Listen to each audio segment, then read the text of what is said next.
The next part of the chapter is about Penjelajahan dan Penerokaan. This is exploration and conquering, right? So the reason why this all happened was, remember about all the Reformation and Renaissance stuff just now? Well, at the same time, this what was going on was the Islamic Empire, Turki Uthmaniyah, was expanding as well. So Istanbul, which was used to be a pusat perdagangan, dikuasai oleh Turkey. Because of that, the Europe needed to focus their eyes on somewhere else to trade, right?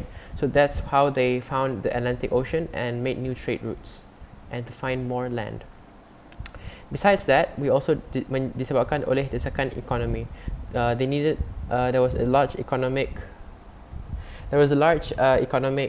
demand for barang emas, sutra, and rempah, spices, and all that, right? And the main two powers who was involved in this was Spain and Portugal. And in the little sudut maklumat there, they talk about the King of Spain and the rulers of Portugal as well. For Raja Spanyol, we had Ratu Isabella, Queen Isabella, and Ferdinand Aragon. And for Portugal, we had Putra Henry, who was also known as Henry Pelaut. And Spain and Portugal were large powers, and they always compete. So Spain focused on Latin America and the East, and Portugal is the one who reached to the East first, but also had some kepentingan in Latin America. So these two powers always bersaing. In fact, their competition got so hard that Paus Rome, the Roman Pope, menggesa both of these powers to have a little agreement about where they would, where their influences were. That's where the Perjanjian Tordesillas started. Okay, it's an agreement about untuk menetapkan kawasan pengaruh, where their powers were.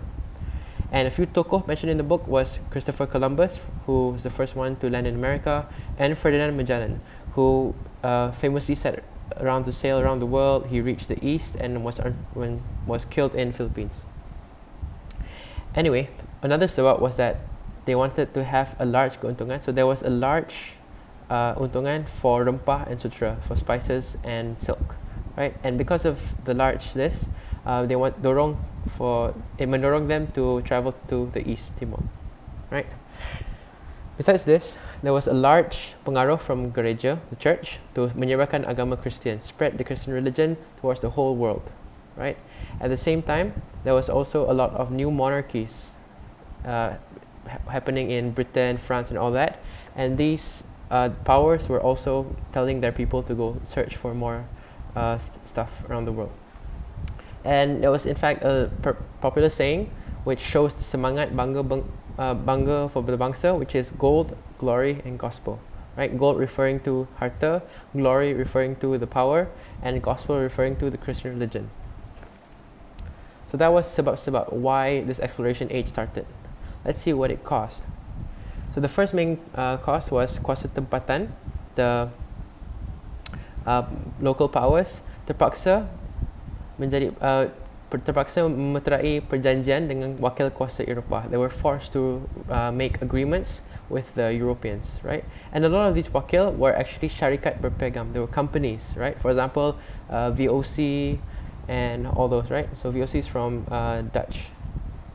And the people were forced to mengiktiraf kekuatan Eropah. So the locals were forced to show their loyalty and to show that the people from Europe had more power than them.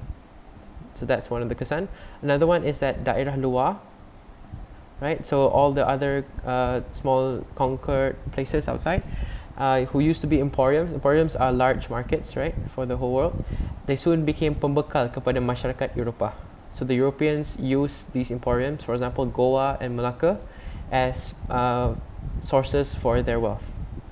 And at the same time, laluan laut Islam, who used to be dikuasai oleh kerajaan-kerajaan Islam, for example, Uthmaniyah and all that, now dikuasai oleh Portugal. Okay, Portugal became very powerful. And besides that, we also have agama Christian, where Christianity was spread oleh Mubalih.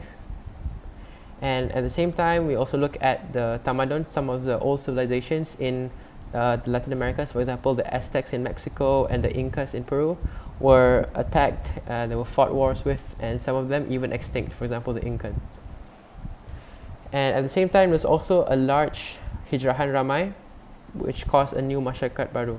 Right? So a lot of people berpindah from Spain, and they moved into Latin America, and they formed a new culture. Right? For example, you can see now with Mexico. And At the same time, a lot of these powers mengeksploitasi, they exploited buruh peribumi, exploited the energy of the natives, right?